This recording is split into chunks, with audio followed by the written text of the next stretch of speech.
Mark Minnie reveals more about the publishing house. The publishing house that produced The Lost Boys of Bird Island, the controversial book co-authored by Mark Minnie, says he indicated the book was only the beginning.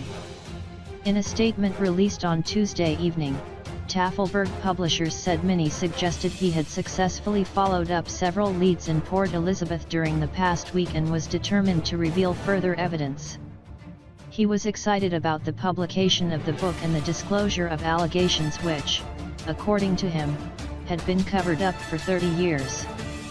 He said that the book was only the beginning of the process to have justice prevail for the alleged victims whose stories are told in the book, the publisher said.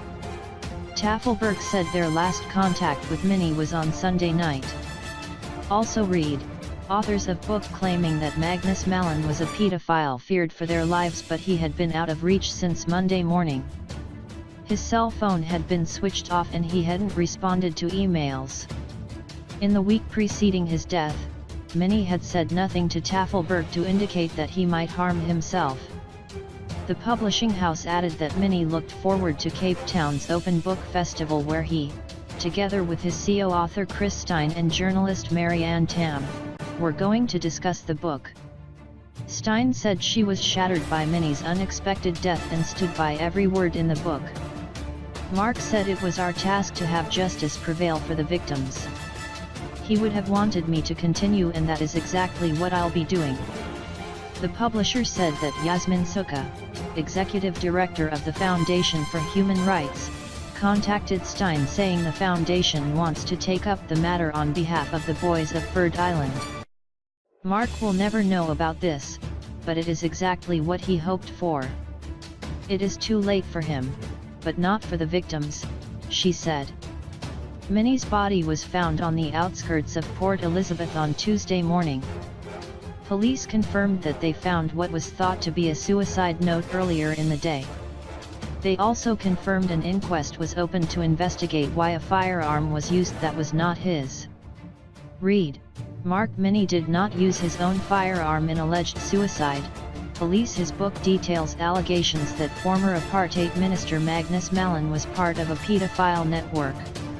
NEWS24 previously reported that the book detailed how 3 former National Party ministers, including one who is still alive, were allegedly central figures in a pedophile ring that operated during apartheid.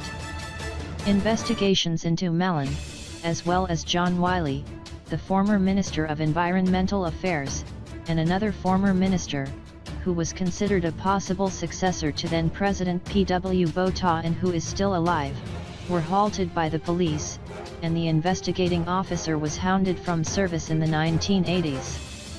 These and other explosive allegations are contained in the book by Minnie, a former police officer, and Stein, a former investigative journalist.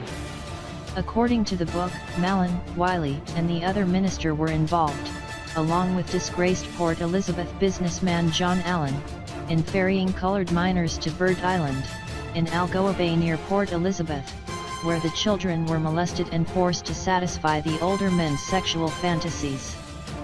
Malin died in 2011, while Wiley and Allen's deaths in 1987 were recorded as suicides.